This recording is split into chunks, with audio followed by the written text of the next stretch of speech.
What is up, Fisher people? The Castelline podcast is back. Winter of 24-25. It was a unanimous decision by all the executives at the board. They all said the ratings were great. We want to have it back. Let's keep the podcast going. The executives are me. That's all I have. We don't have a board. I don't have a board. That's probably pretty obvious by now. But anyway, what is it we do here on the Castelline podcast? Well, obviously we talk about fishing related stuff. Do we talk about other things? Non-fishing related stuff? We do sometimes. I do like this to be a little more of interesting discussions, maybe other inspirational stories of people doing their thing, living their best life, that kind of stuff. Like last year, for example, we had Sean McVeigh of Sean's Outdoor Adventures, and Sean isn't a fisherman first. His YouTube channel was built primarily on hunting and archery and that kind of stuff. But there's a correlation, right? So to that end, we're going to kind of continue that theme. It's going to be a lot of fishing. I would like to get more stuff that's not always specific to Lake Sakakawea, but no doubt we will have a couple of very hardcore Lake Sakakawea walleye fishing episodes. So what did we do last year? As I mentioned, we had Sean McVeigh on the channel. We also had two of those hardcore Sakakawea episodes. One of them was technically about reservoir walleye fishing in general, but we had one episode that was pretty heavy on Sakakawea. We were talking with the Upgren boys. Mike Upgren of Real Fishing Guides, his son Ethan joined the podcast. We had such a good time that we decided to make that a two-parter, and I think that was a good decision. They were a lot of fun. They were very informational. We also had, of course, my buddy Ripplelip, Randy Belisle. We talked about walleye fishing as well, but specifically filming and recording videos and the nuances of that, what goes into it, how we edit videos, how we capture certain shots, the equipment. He has so much more equipment than I do, by the way. Randy, first of all, the guy's been doing videography for, I don't know, let's call it 20 some years to some level. So he has a wealth of knowledge, and he's begun to have a wealth of gear. So he can do some way cooler things than I ever could. We talked with Randy. I talked with my dad. We did some fishing stories. Just me and my dad chit-chatting, which, of course, some may say that was what an easy way to do a podcast, right? Just call your dad up. But I happen to think my dad is a fantastically interesting guest, a super entertaining person, a very good storyteller. He's who got me into walleye fishing, and I just thought it was fun because, let's be honest, this podcast is not $1 million operation, and I can do what I want. And for both of those reasons, I talked fishing stories with my dad. Maybe we'll do it again this year. I don't know how many more stories we have to get into. We might have expressed all of them and gotten them all out of the way last time, but maybe there's a way to work him back in. Of course, we always talked to Crappie T about walleye tournament fishing, and he's surely going to be back on the podcast this year. He's been in the walleye tournament scene for 2 years now. He lives in Idaho. He does a lot of perch fishing and crappie fishing and stuff like that out there, and a little bit of walleye fish. He started to find some walleyes in the Idaho area, which is very cool. But he started doing primarily the AIM tournament trail, a lot of the stuff out of Minnesota. And then last year fished the NWT for the first time. We'll get into that later. So we had Crappie T on last year. That was probably one of the more animated conversations. That was a lot of fun. Who else did we have last year? We had the awakening angler, Matt Gutchess. That was a lot of fun. He's a walleye fishing guide. I don't know if he's specific to walleye. I think he's a fishing guide. He catches a lot of walleyes. They catch other things. They catch a lot of smallmouth out there too, but he's based in New York State. So that was very interesting to hear, one, his different approaches to fishing in the state of New York versus in the Midwest. But he also has a YouTube channel. The name of his channel, the name of his brand, The Awakening Angler, obviously fishing is more to him than just catching fish and piling up numbers for guide clients. It's about the experience, which I love that. That's something that I've always tried to do. I feel like a big part of the reason people book guide trips, I mean, you can buy fish in the store if that's all you want to do is eat fish, but to have an experience, and yes, that does mean catching fish. It's nice if you catch a ton of fish, and it's nice if you catch big fish, but being out in the water, being out in nature, that whole thing, like we vibed a lot on that. I was feeling that one a bunch. I don't know, it was a fun time. It was my first year trying to do a podcast. We did 8 episodes. We had 6 unique guests, 7 if you count Mike and Ethan being a double play. I did 1 solo podcast like I'm doing right now. Then we had a 2-part episode with the Upgrins. I don't know if I'm going to do more this year, less this year. I don't know. I don't have a contract. Like I said, no real executives. I don't know if you were paying attention or reading between the lines. That was sarcasm. It's just me. This is just something that I think is really fun to do. Something different to provide another way of giving content, putting stuff out there on YouTube, giving me something to do in the winter. Since last year, I didn't get to do a lot of ice fishing, but this year is setting up so much better for ice fishing. The ice is and has been forming so much better, so much earlier, quicker. Iowa's had a little bit of a tough time. There's been some lakes in northern Iowa that were very fishable for a few weeks, and then we had some rain and warm weather right after the holidays, right after Christmas, and I think that's put a little bit of a dent in things. I haven't gotten any like reports or anything from like Clear Lake, for example, which I spend a lot of time on typically in the winter. Haven't been there yet this year. So Iowa ice fishing might be a little sketchy here for a few days if you're, kind of the end of December, early January, but hopefully that'll get better. We got some cold weather coming, but further north up into Minnesota, South Dakota, all of that stuff is looking great. I had 1 trip with my brother. We went to the Webster area. We fished Bitter Lake. We fished Waubay. Caught a ton of fish. So many fish. So many walleyes. Just not a lot of big ones. For whatever reason, that lake seems to be in the numbers trap right now to a large extent, at least from what we found. I mean, maybe there's a better bite. Maybe we just didn't get on the good stuff.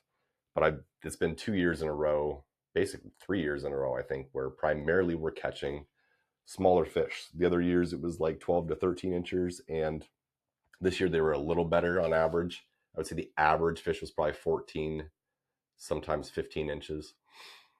But it was definitely a lot of action. I mean, I didn't get to put all of those fish in the video, either of the videos that I made.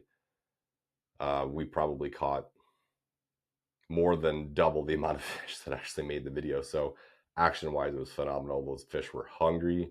The early ice bite was on fire there. But I'm excited to get out to some other places. So this whole ice fishing thing has been an interesting venture. It's mostly a hobby for me. I don't guide ice fishing, just so you know, if you didn't already. But I've gotten past that point of like, it's fun, it's new, it's bonus fishing, and I really want to catch some nice fish. So I think I have a couple of ideas on how to pull that off, catching some nicer fish and getting some better ones on some of these videos. We'll see if they come together. I don't know.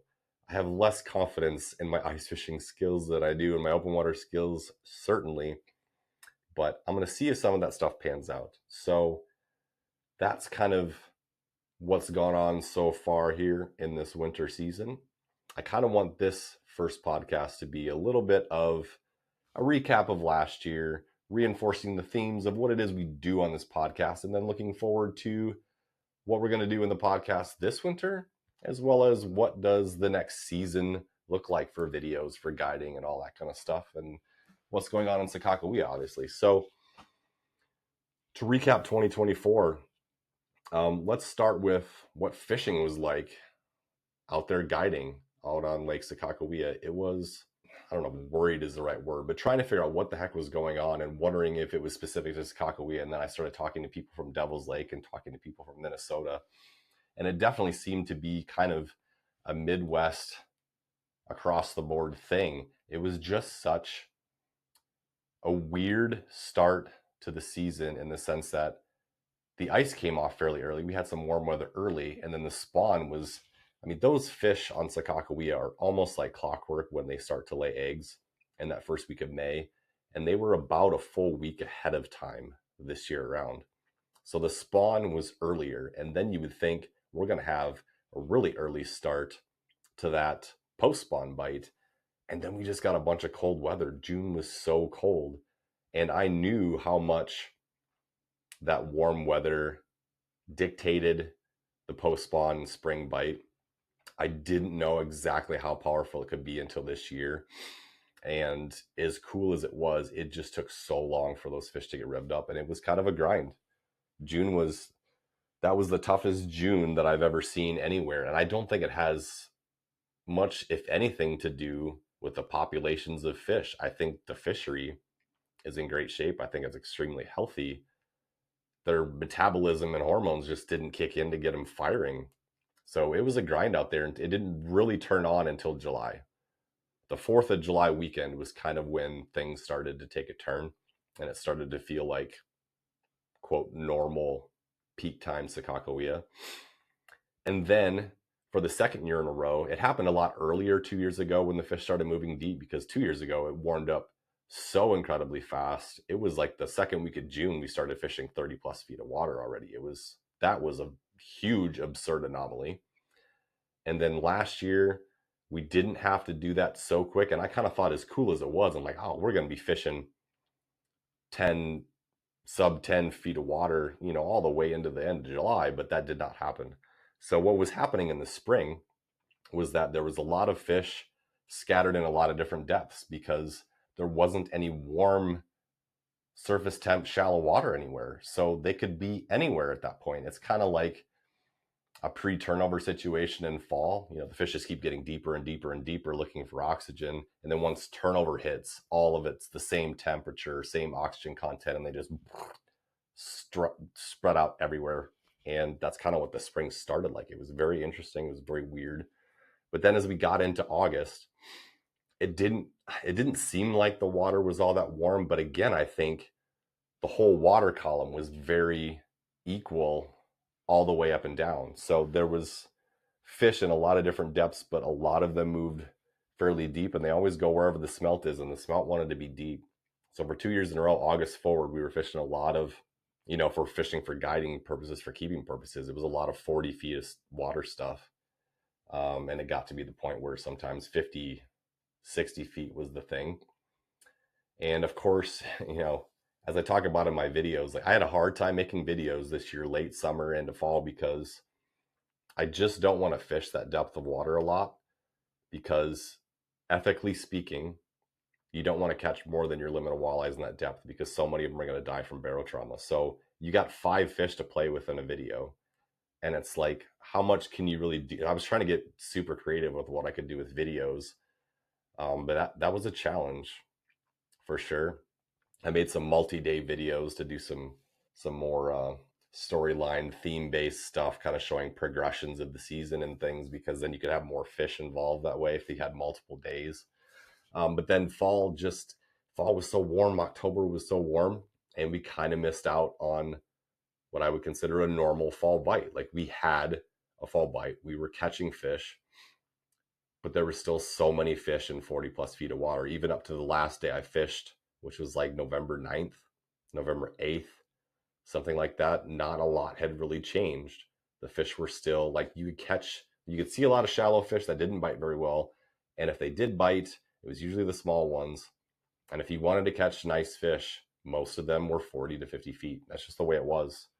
I don't know if that's a trend that's like starting to take hold in the lake, or if it's just the way the weather's been the last 2 years. That's my hope, is it's just about the weather.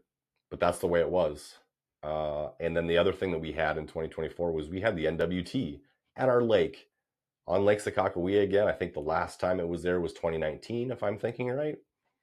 And this was the 1st and the 2nd of August, I believe, this year. And the interesting thing about that was this was right at the cusp of like, what I didn't mention earlier was, the fish, started kind of moving deep towards August and stuff. But at the same time, we did have a pretty good rise in water levels this year, which some years does and doesn't, like we've had some dry years lately, so we didn't have a ton of snow melt, and some years the water didn't rise a ton. We got lucky a couple of years ago, lucky for us, not for the people involved, but when the Yellowstone River flooded, we got a pretty big bump in water levels that year. And typically what happens when you get those water level rises is fish will push, if they're not all there already, back into the bays, especially way, way, way back in the bays and some of those creek channels and that super shallow stuff, because you get a lot of flooded vegetation back there. And then you also typically get the young of the year smallmouth bass and white bass that are back there, and some perch mixed in that they'll feed on and stuff like that. So it just brings in the whole food chain into that super shallow back bay kind of stuff, which is a lot of fun. And I definitely got on that bite a few times myself. I made that video with the winner of the Crappie Tea Challenge, Wyatt Hands, where we were fishing that super shallow pitching bite back in these bays, which was a ton of fun. So that was right at the time when the NWT tournament started. So there were a lot of guys pre-fishing. The eventual tournament winner included Dwayne Helm, Dewey as they call him, fishing some of those weed spots and that flooded grass back in the bays. And then the day before the tournament, they started cranking back on the water flows, and the water levels had been rising. And that was the first day they started to kind of drop, where you go to the boat ramp and you look at the dock and you'd see the water was this much further down from what it was the previous day. And as soon as that happens, those fish immediately start evacuating those spots. It's like clockwork. And so a lot of the pre-fishing patterns that those guys had found and gotten on ceased to exist. So most of the guys that were fishing the tournament caught a lot of their fish. There were still some stragglers. I think that some of those guys got in those back bay spots, but a lot of them wound up being out of the main lake and a little deeper. Kind of that 25 to 30 foot of water stuff. Some of them suspended over much deeper water too. Some of them were catching them in 25 to 30 feet. Some of them were catching them suspended at 25 to 30 over 40, 50, 60 feet, chasing schools of smelt as they do on Sakakawea. So it was pretty interesting. Obviously, one of my buddies, Crappie T, was in that NWT tournament. If you listened to the podcast last year with him, we previewed his eventual stop at the NWT on Sakakawea. So I got a lot more insight into what was going on because I knew somebody very closely that was in it, which was very cool. And I don't like to say I told you so very often, but in that podcast last year, I said if he finished in the top 50 for his first NWT tournament, that would be a pretty good effort. And he actually finished exactly 50th place. He was 41st place after the first day. And then the second day, there was a bunch of wind and he didn't get to go to some of his favorite spots and had a little bit of a tougher day, as most of the anglers did, honestly, that second day. So that, I don't know, it was fun. It was interesting. It was cool. It was cool to follow what he was doing and get some insights into that tournament. Like I said, Dwayne Helm won that. He's probably one of the best fishermen on the Missouri River system. He's based out of Pierce, South Dakota. It was neat. It's always a neat thing when you got a big tournament trail event like that comes to your lake, just to see all the festivities. Very cool stuff. The other things that happened in 2024, I got my first forward facing sonar, which was interesting.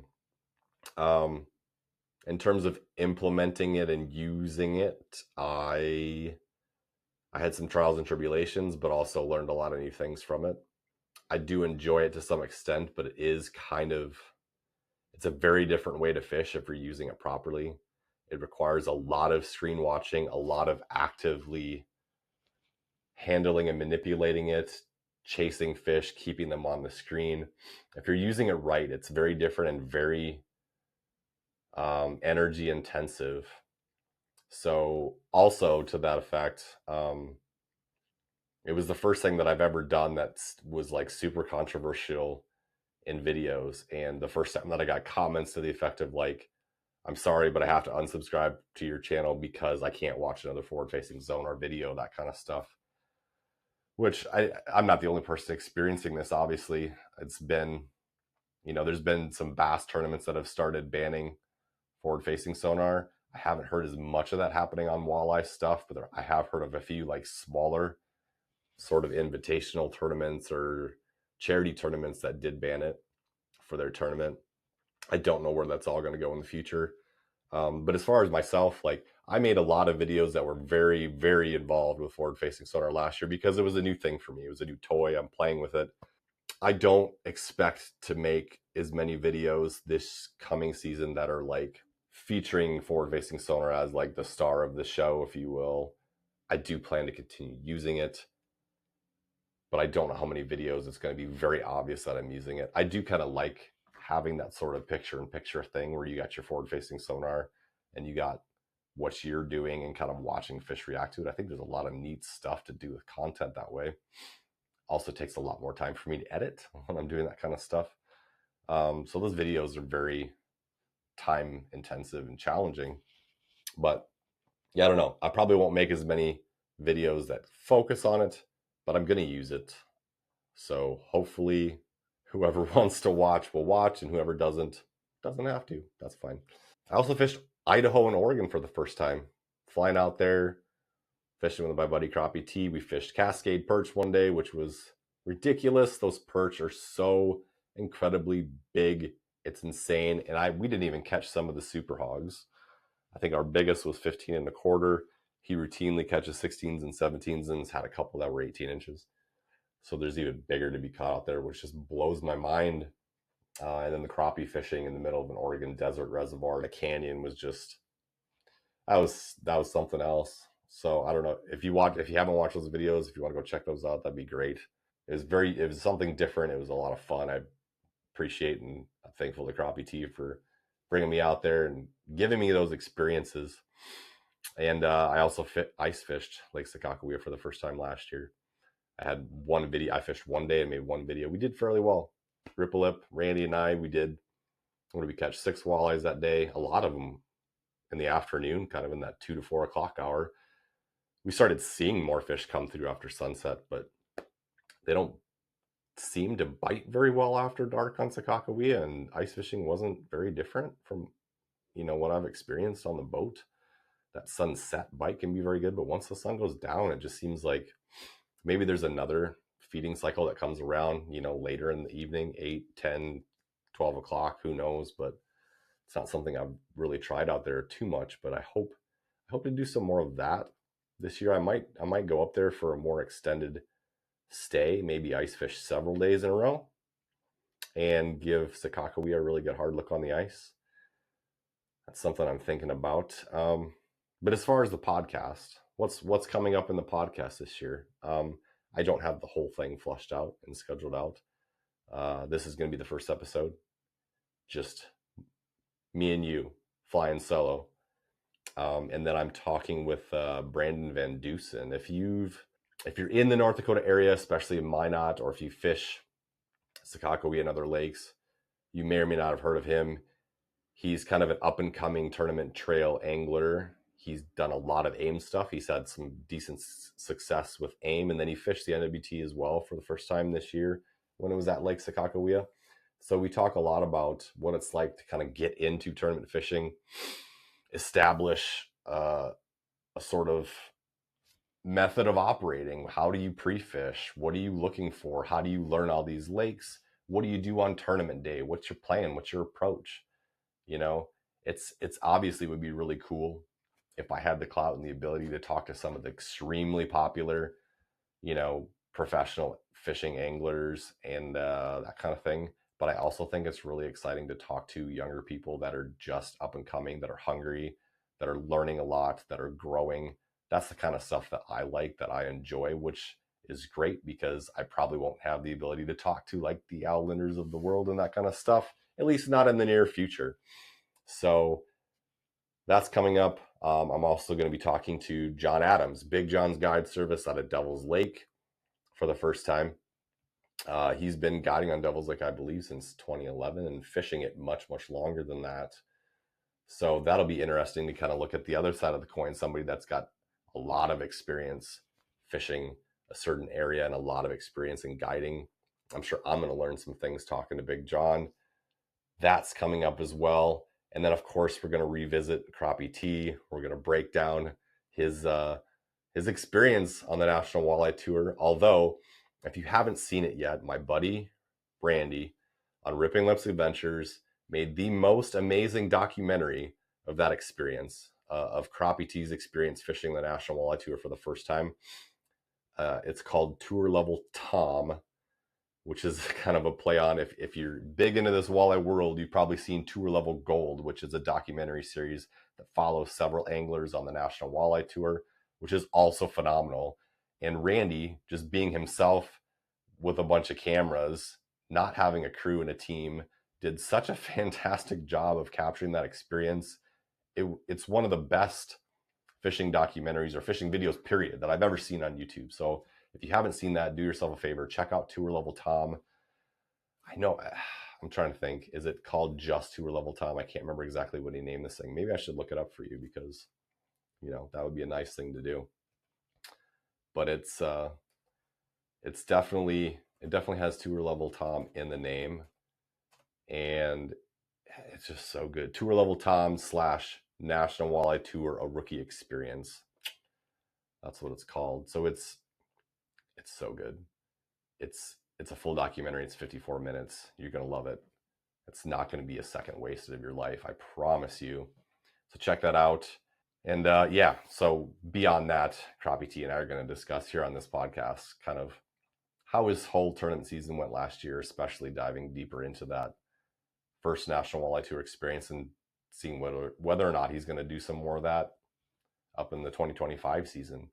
I'm hoping he's going to fish another National Walleye Tour event. There is one coming to Lake Sharp in Pierre on the Missouri River. So I hope he fishes that. I know he's going to fish some of his AIM tournaments. It'd be cool to see where he goes with that. So that's that for the podcast. I'm going to have some other stuff. Haven't got it all flushed out yet. It's early. It's just hitting the new year. So we'll get there.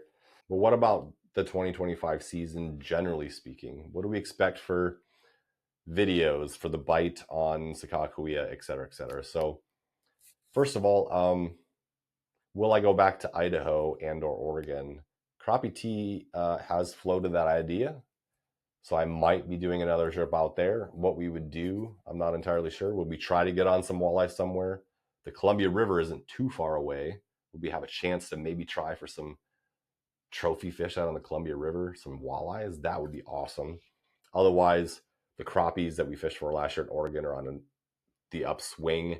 They're going to have another inch or 2 or 3 tacked on to them. So there's a really big year class of crappies out there that we would probably do for sure one day.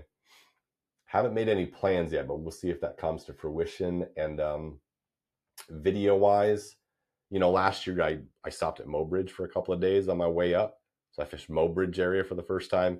We probably should have gone further upriver, you know, towards that Hazelton area across the border into North Dakota, where I think a lot more of those big trophy fish go to spawn. We caught some nice fish. We did not get into any giants, any hogs.